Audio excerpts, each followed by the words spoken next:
Hello, everyone. My name is Julie, and I am one of Christian Assembly's Kingdom Partners, and it's a privilege to send this daily touch point to you all today. Our reading for today comes from Hebrews chapter 4. I encourage you to read it and to sit within it and to ask God what He might be wanting to speak to you as you read this chapter that's about rest and the invitation, the command that God has given us to enter into His rest, and the numerous times throughout the scriptures where people didn't enter and didn't choose, weren't obedient to rest, and the consequences that came from that. And in chapter 4, verse 7, it says, "Therefore God again set a certain day, calling it today, when a long time later he spoke through David, as was said before, today if you hear his voice, do not harden your hearts." And that scripture, it comes from Psalms. It's quoting Psalms 95, where it says that today if you hear his voice, do not harden your hearts as you did at Meribah, as you did that day at Massa in the desert, where your fathers tested and tried me, though they had seen what I did. For 40 years I was angry with that generation. I said, they are a people whose hearts go astray, and they do not know my ways. So I declared an oath in my anger, they shall never enter my rest. And I think about how much rest matters to God.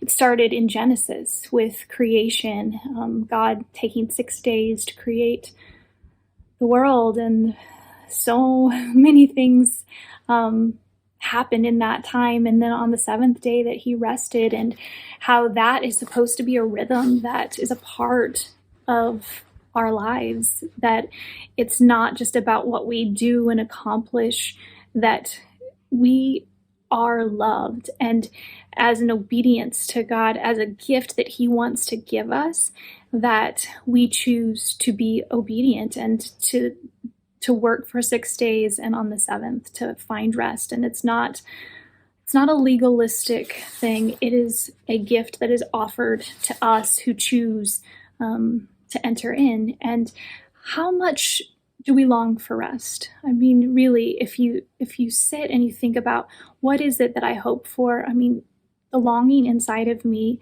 for rest is great. There's some writing by Peter Scazzero about Sabbath, and he just talks about, he says that Sabbath as a 24-hour block of time in which we stop work, enjoy rest, practice delight, and contemplate God.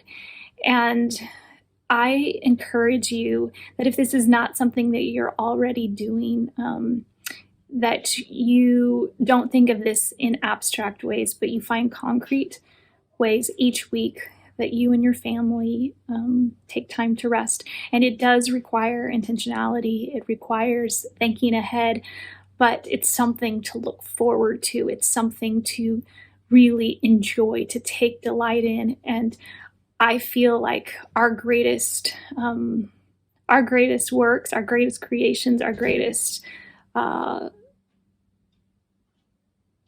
thoughts, and what God is actually wanting to accomplish within us and through us, it can come from this place of rest. It can come when we are slowing down enough to remember who we are and who God is. And what he's inviting us into is something that he understands how desperately we need it, that we were made for it, that it is this opportunity to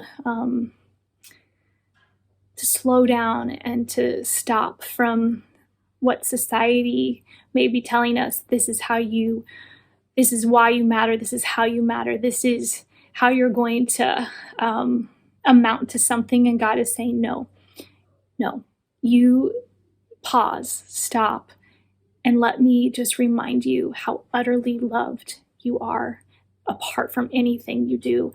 And then from that place of knowing who you are and who God has made you to be and who God is, then let's dream, let's create, let's imagine.